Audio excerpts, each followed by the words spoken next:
warahmatullahi wabarakatuh.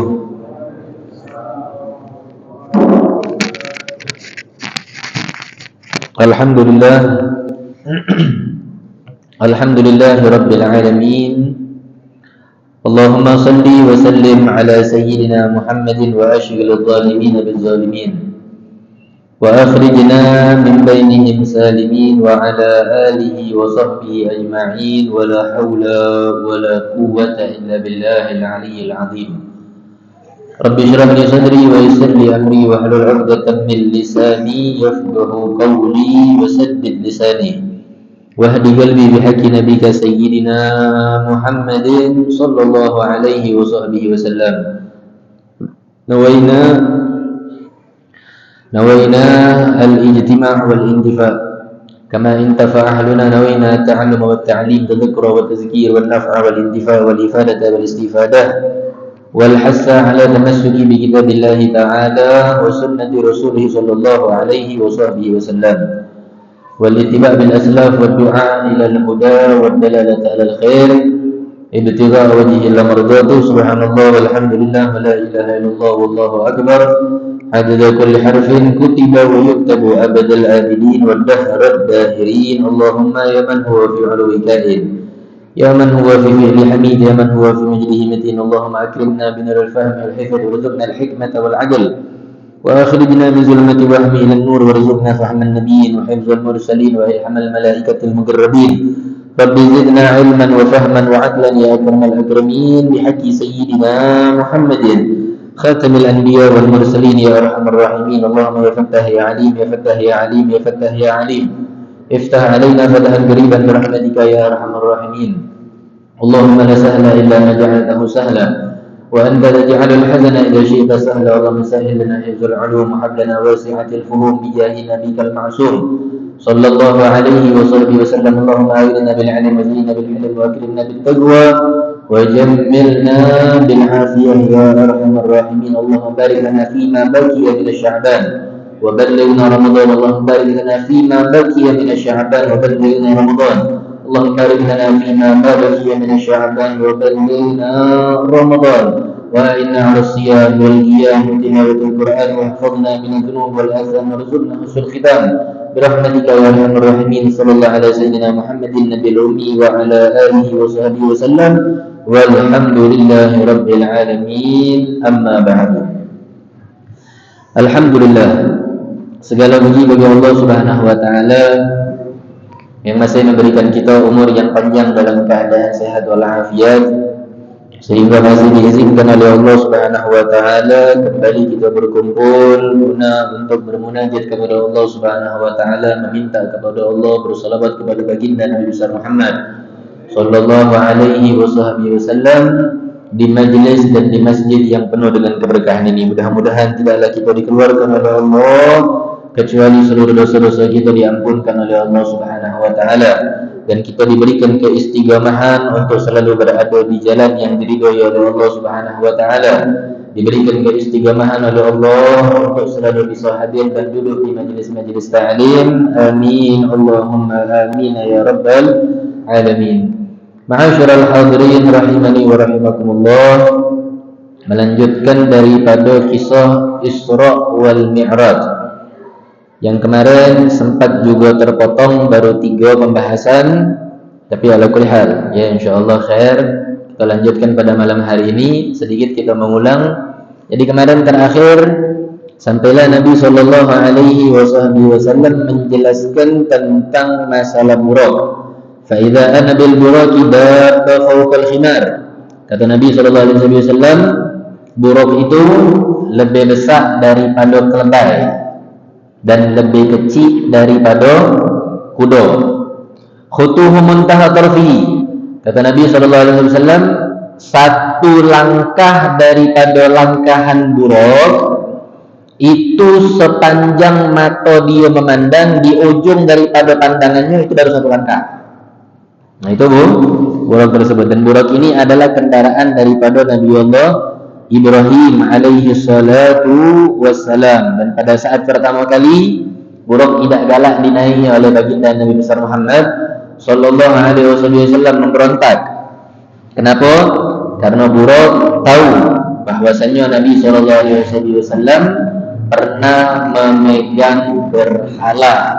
Maka ditanya oleh malaikat Jibril alaihi salatu wassalam, apakah benar itu wahai Nabi SAW? Kata Nabi, benar wahai Jibril.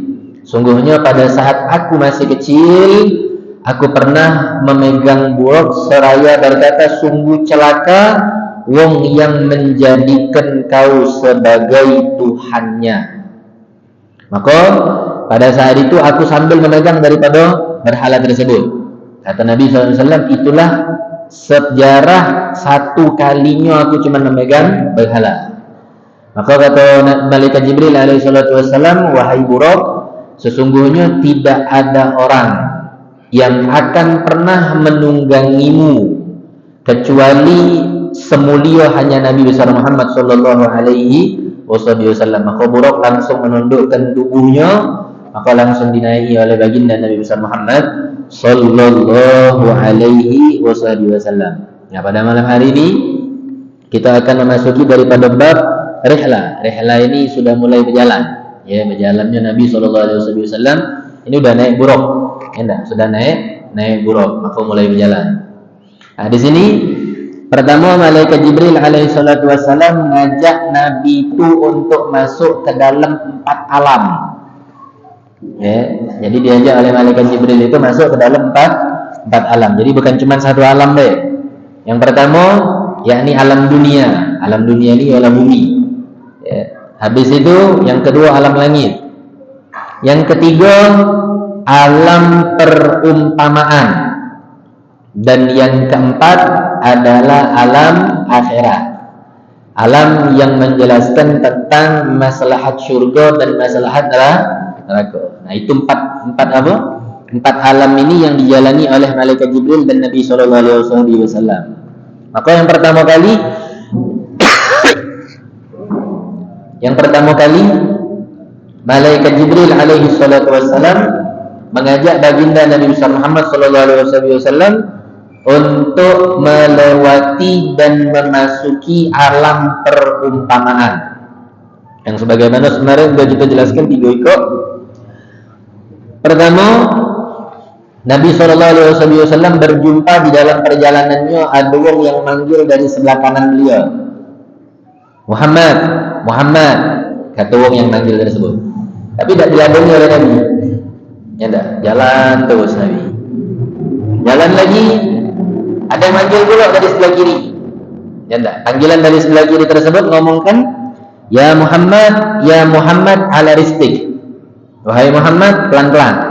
Pelan-pelan wahai Muhammad. Tapi tetap tidak dilewati oleh Nabi SAW, tidak dihiraukan oleh Nabi SAW. Lewat lagi, Nabi tetap jalan.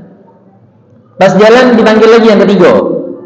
Nah, yang ketiga ini manggil adalah majas bentuk yang dibentukkan oleh Allah Subhanahu wa taala menyerupai seorang perempuan yang tua renta. Tapi perempuan ini dalam keadaan yang sudah tua itu pakai aisyah. Bergais. Ya enggak? Pakai perhiasan dari ujung rambut sampai ujung kaki. Tidak dihawil oleh Nabi. Tidak dihawil itu tidak diladeni oleh Nabi SAW. Dia manggil apa? Ya Muhammad ilai. Wahai Muhammad, kemarilah. Tapi tetap Nabi Muhammad jalan, tidak diladeni oleh Nabi SAW. Nah, setelah lewat 3 ikut itu, maka Nabi SAW ngomong sama malaikat Jibril.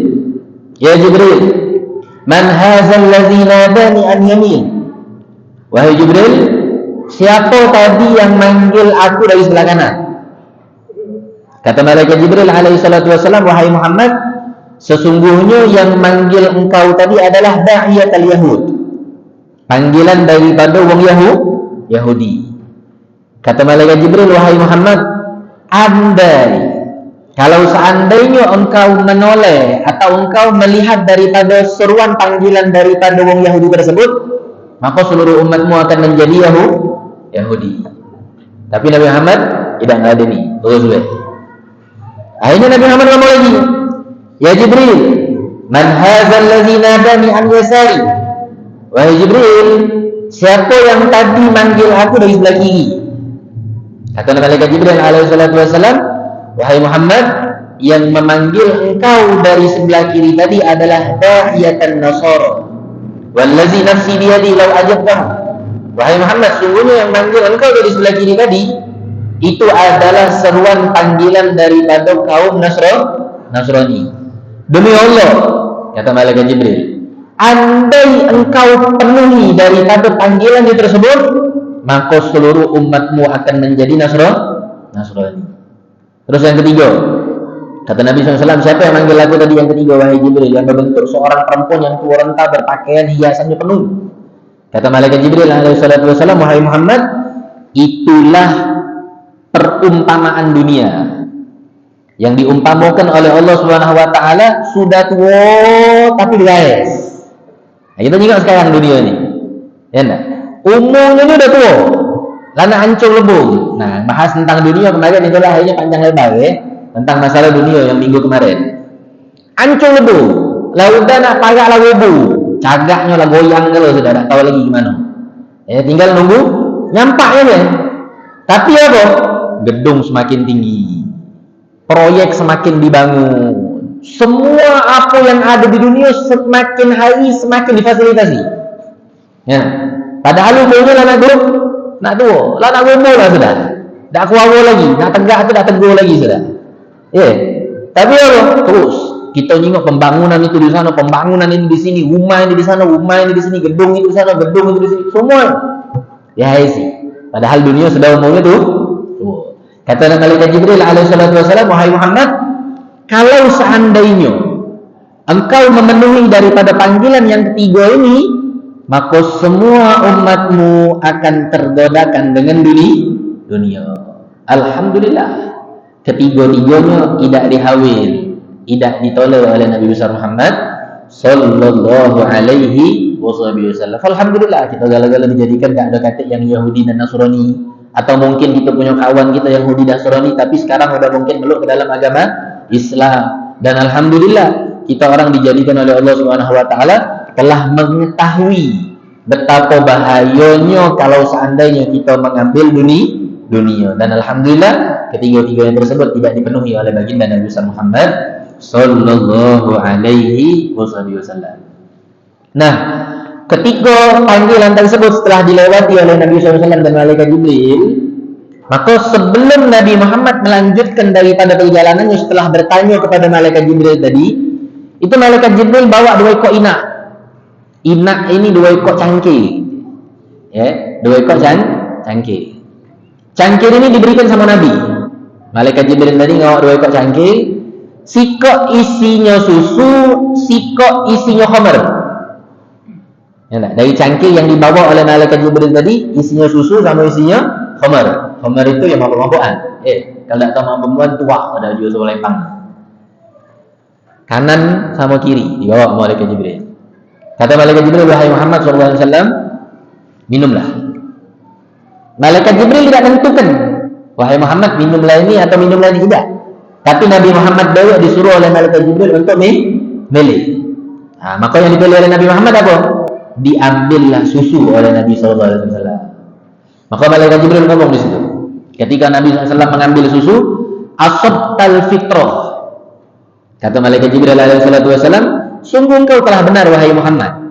Ya, atas kemurnianmu yang terdapat di dalam jasadmu tersebut, engkau telah mengambil air susu.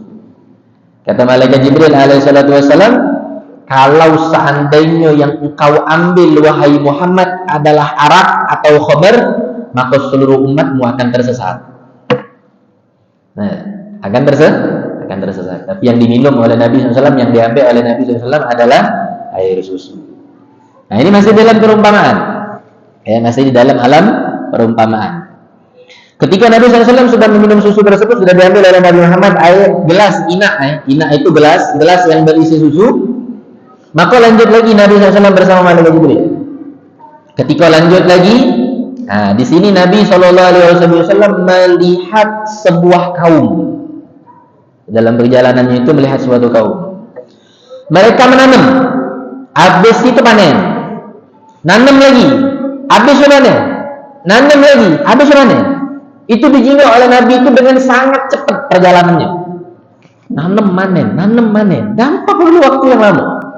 Kalau kita nanam dulu, habisnya baru panen, lama setahun 2 tahun baru panen. Tapi enggak, pas ketika nanam dia langsung panen.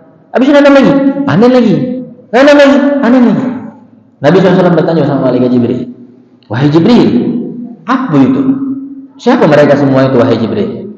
Kata Nabi SAW, kata malaikat Jibril alaihi salatu wasallam, wahai Muhammad, mereka itu diumpamakan adalah wong-wong yang mati syahid, wong-wong yang berjihad di jalan Allah Subhanahu wa Ta'ala, al-mujahidun kata Nabi SAW.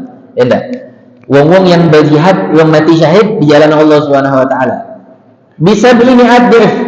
Enggak, mereka orang itu diberikan oleh Allah Subhanahu wa Ta'ala 700 kali lipat, bahkan lebih pahala yang diberikan oleh mereka orang dari Allah Subhanahu wa Ta'ala untuk mereka orang yang mendapatkan pahala syahid. Jadi diumpamakan seperti ketika mereka itu baru gugur, tapi mereka sudah mendapatkan pahala yang sangat besar. Gugur lagi wong yang berjihad di jalan Allah Subhanahu wa Ta'ala, pahalanya sangat besar. Seperti yang kita jengok sekarang di Palestina.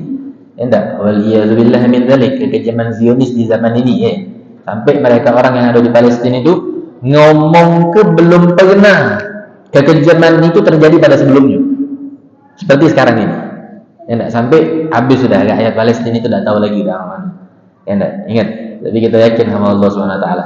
Pasti Allah akan memberikan kemenangan kepada mereka orang. Tidak bakal disiu-siukan sama Allah. Enggak, tempat itu pasti dijaga oleh Allah Subhanahu wa Ta'ala. Kayaknya kita bahas di akhir pertemuan, kalau sempat malam ini, tidak sempat next time. Ya, di pertemuan yang akan datang. Terus jalan lagi Nabi. Nah, ketika Nabi jalan lagi, Nabi jingok lagi kaum. Ya enggak. Nah, yang dijingok oleh Nabi SAW kaum pada saat yang jalan lagi selanjutnya ini, pala mereka itu dipecah nih. Dibalik ke lagi oleh Allah Subhanahu wa Ta'ala. Habis itu mecah ke dalam lagi. Terus dicaitukan terus oleh Allah Subhanahu wa Ta'ala. Nabi SAW heran. Ya enggak, jingok keadaan kaum-kaum yang seperti itu. Ditanya oleh malaikat Jibril alaihi salatu wasallam, oleh Nabi SAW kepada malaikat Jibril, wahai Jibril, siapa mereka ini? Ya enggak, maka dijawab oleh malaikat Jibril, mereka ini adalah orang-orang yang sangat berat kalau seandainya nak melakukan sholat. Kata saqal ru'usahum, beratnya palanya, macam digentoli sekian ratus kilo beban.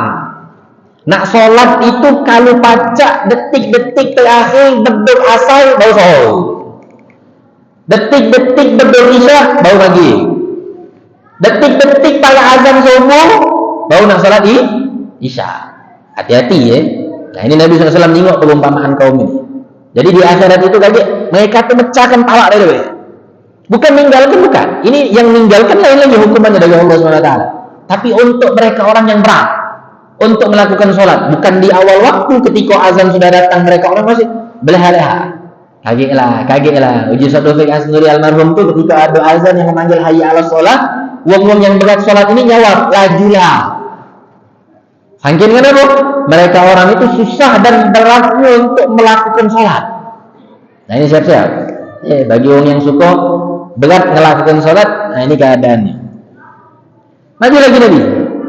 Ketika Nabi lagi maju, Nabi melihat di depan mereka itu wong yang di hadapan Rasulullah pada saat itu dihidangkan hidangan yang seger.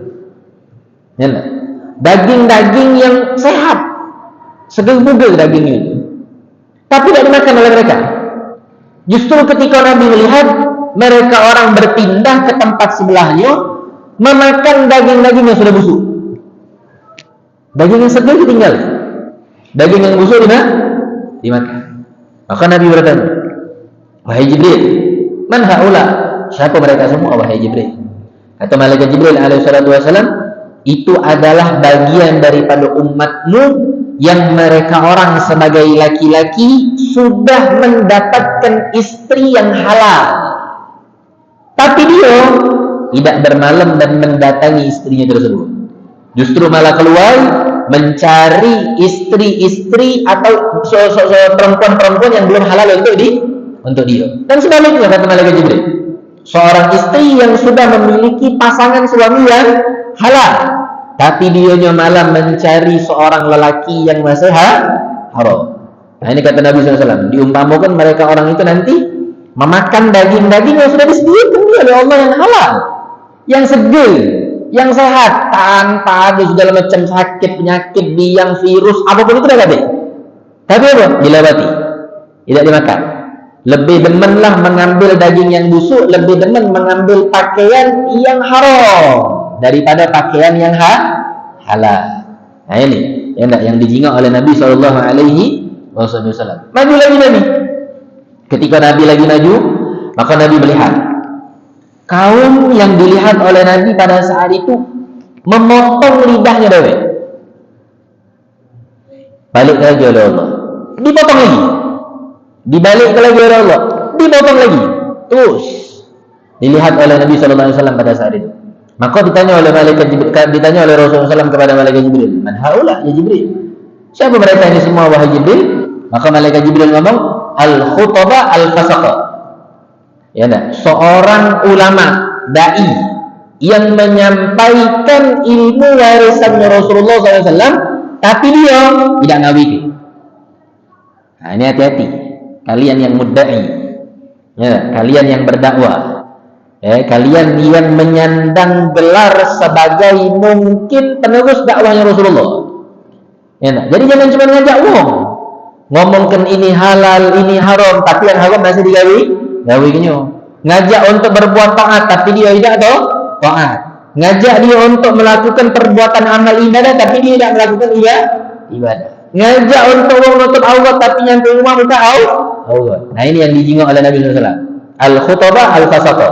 Ya enggak, seorang khatib, ya enggak, seorang ulama mudda'i yang berdakwah, tapi apa? Dia fasik. Dia apa? Dia fasik. Tidak melakukannya.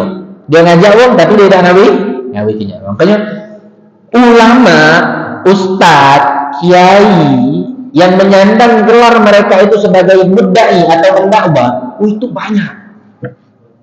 Tidak kekurangan gitu. Di atas dunia ini tidak kekurangan. Tapi yang memang benar-benar menyandang gelar warasatul anbiya, penerusnya para nabi, itu dikit. Tapi statusnya yang tadi ustadz, kiai, ya maaf ngomong ya, yang mimpin tahlil, mimpin yasin, pas diomongkan kiai, pas diomongkan dipanggil di Palembang ini dengan sebutan ustadz.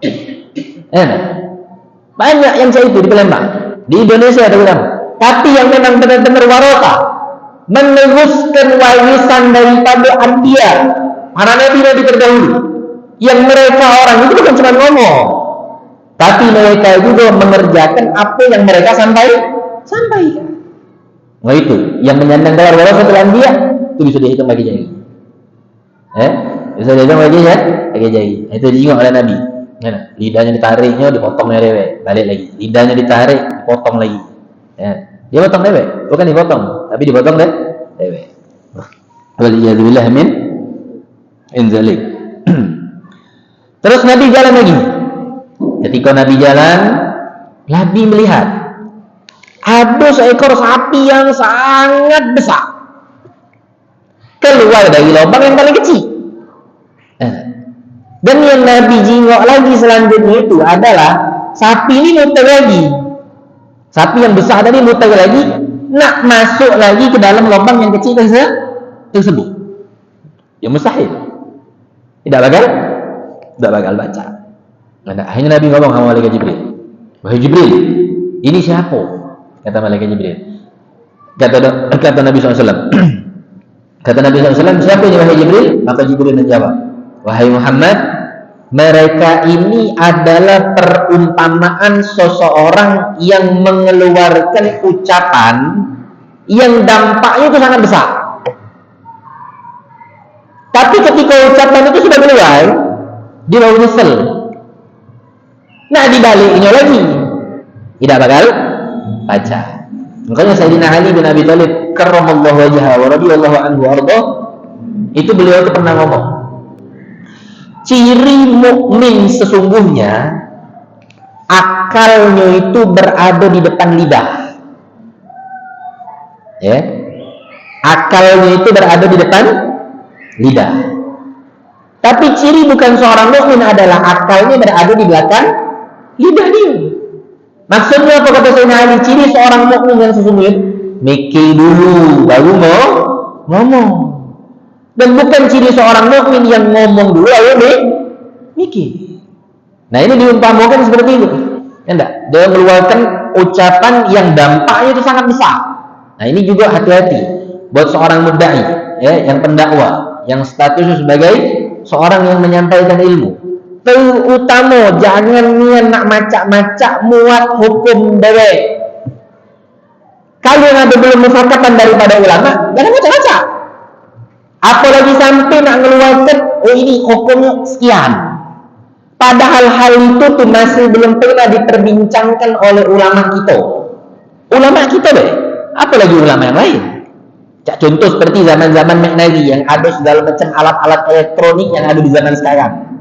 Ada yang menjadikan sebab musabab kita mendatangkan keridhaan dari Allah. Ada juga sebab musabab yang pacak mendatangkan kemurkaan dari Allah.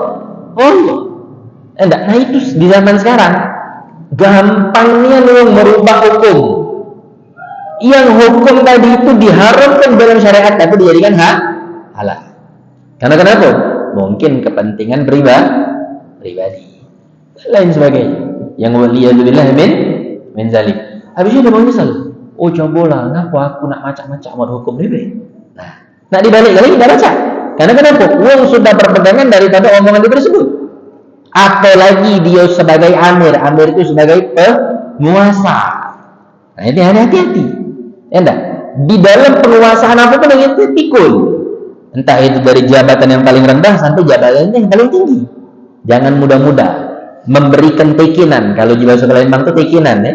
Mengesahkan daripada segala macam unsur-unsur apapun, apalagi yang ada unsurnya tersebut di dalam kemaksiatan.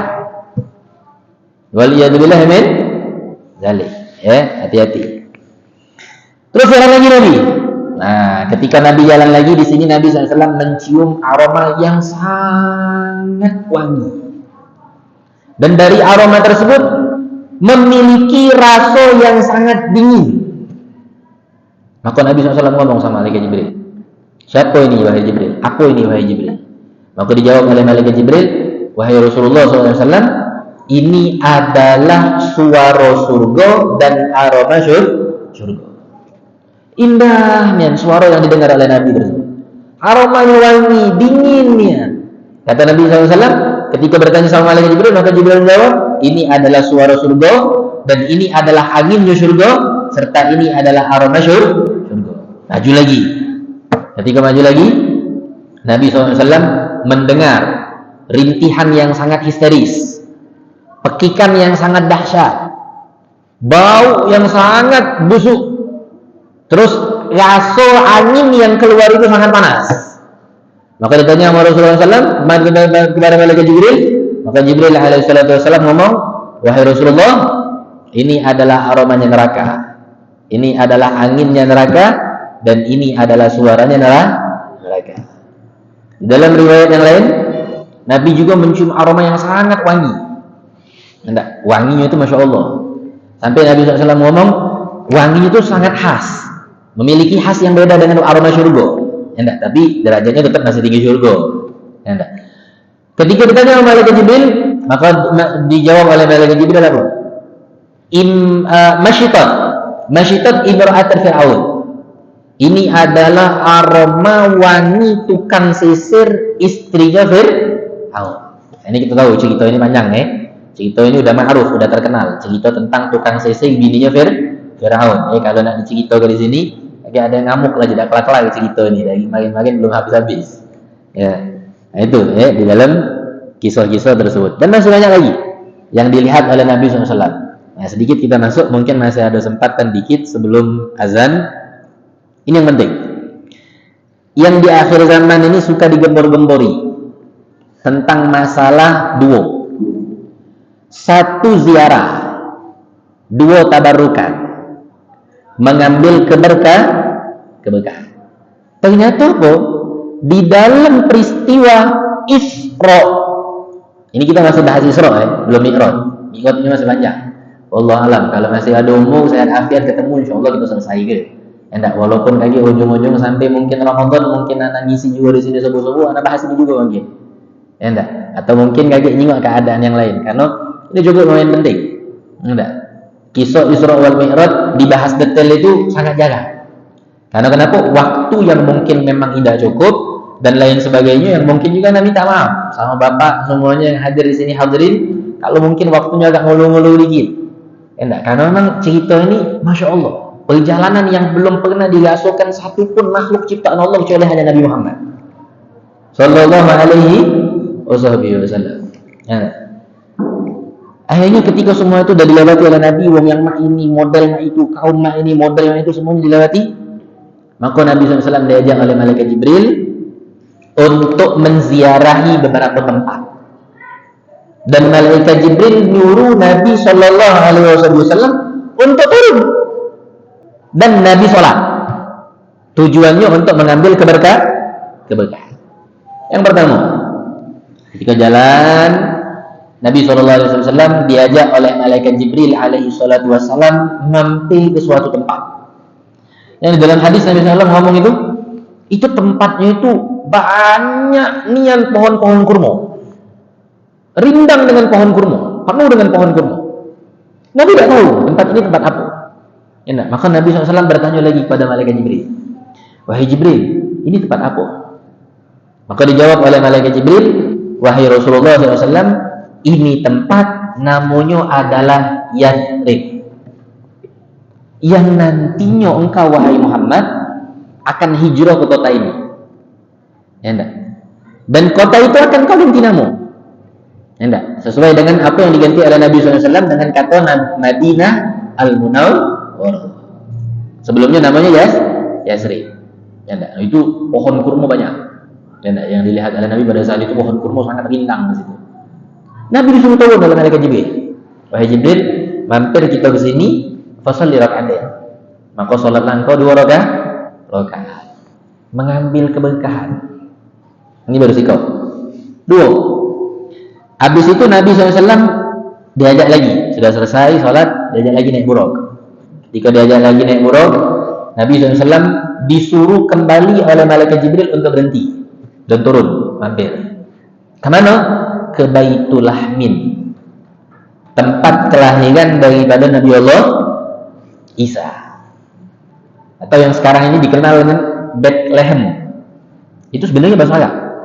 Ya, tasghir, kalimat penyingkatan. Kalau Bethlehem itu kalimat penyingkatan. Ya, kalau aslinya itu Baitul Lahmin, tempat kelahiran Nabi Allah Isa. Turun ke wahai Muhammad, kata malaikat Jibril.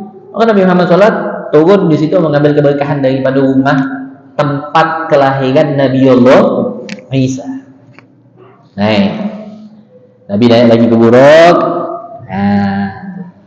Ketika jalan lagi Nabi lanjut, Nabi disuruh malaikat Jibril untuk turun.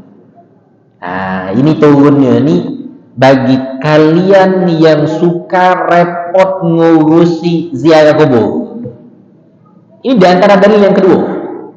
Banyak dalil-dalil yang menjadikan sebab musabab kita ini dianjurkan untuk ziarah kubur. Pertama, waktu Nabi SAW masih kecil, ya enggak? Beliau itu diajak oleh ibunda beliau untuk menziarahi kuburan abah beliau. Oke, masih kecil. Nurut be namanya udah kecil, ya enggak? Kita punya anak masih kecil, kita sakit ke sana sih, pelok be dia enggak ngerti. Tapi di usia yang seperti ini, di dalam peristiwa Isra wal Mi'raj, Nabi SAW disuruh oleh malaikat Jibril untuk turun. Ketika turun, diajak oleh malaikat Jibril ke mana? Menziarahi kuburnya Nabi Allah Musa alaihi salatu wassalam. Kalau seandainya peristiwa ini atau perilaku yang kita lakukan di akhir zaman ini, yang kita menziarahi wong-wong yang sudah meninggal, seperti sekarang, tinggal 2 hari lagi, ya enggak? Kita akan memasuki yang namanya acara terbesar mungkin di kota Palembang, yang sudah sekarang ini tercantumkan di dalam pengurusan kota ini, betul? Pemkot, apa nih? Pariwisata, ya enggak, dimasukkan ke dalam agenda situ. Apa itu ziarah kubro? Ini datang kota Palembang. ribuan yang hadir, bukan cuma dari kota Palembang, tapi dari luar kota mereka orang berbondong-bondong datang ke kota Palembang. Acaranya hari Jumat, hari Sabtu, hari Minggu. Puncak acaranya hari Ahad. Dari tanggal 1 Maret, 2 Maret sampai 3 Maret. Nah, 3 Maret ini yang acaranya sangat besar. Ya, puncak acara. Itu yang datang bukan cuma dari dalam kota kok. Bukan cuma dari luar kota, bukan dari dalam negeri, bahkan udah dari luar negeri. Ya, dari Mekah, dari Madinah, dari Saudi, dari semua tempat, dari Hadramut, dari Yaman, semuanya hadir ke Palembang. Untuk apa? Cuman siko, berziarah. Nah ini ya, kalau yang hobi repot nyari dalil, ngaku kamu ziarah tak boleh, bid'ah, katik dalilnya, kalau tak kau. Gegem kan anak kalau modelan macam ini guna. Ini umat bapak inti itu perlu doa. Umat bapak inti itu perlu inti ziarahi. Mana yang kena lupa jasa umat bapak inti? Tahu apa yang tidak galak nak ziarah yang lain. Tapi umat bapak inti tak pacak inti lupa ke. Sampai sahabat keperluanannya sama Rasulullah. Kata Nabi SAW, walaupun umi apa inti sudah meninggal, inti masih tetap bisa berbakti. Dengan berbagai macam cara yang dilakukan oleh Nabi SAW, diberikan contoh oleh Nabi. Di antaranya apa kata Nabi? Doakan dia, kirimkan Fatihah, ziarah kubur. Nah, aku yang lain apa lagi sudah? Ini Nabi diperintahkan oleh malaikat Jibril sudah. Disuruh untuk malaikat Jibril turun sama Nabi SAW menziarahi kuburan Nabi Allah Musa. Sampai Nabi SAW pada saat itu bersaksi dengan benar-benar kesaksian beliau. Pada saat aku menziarahi kuburnya Nabi Allah Musa, itu Nabi Musa sedang tegak di pojok kuburnya lagi sholat.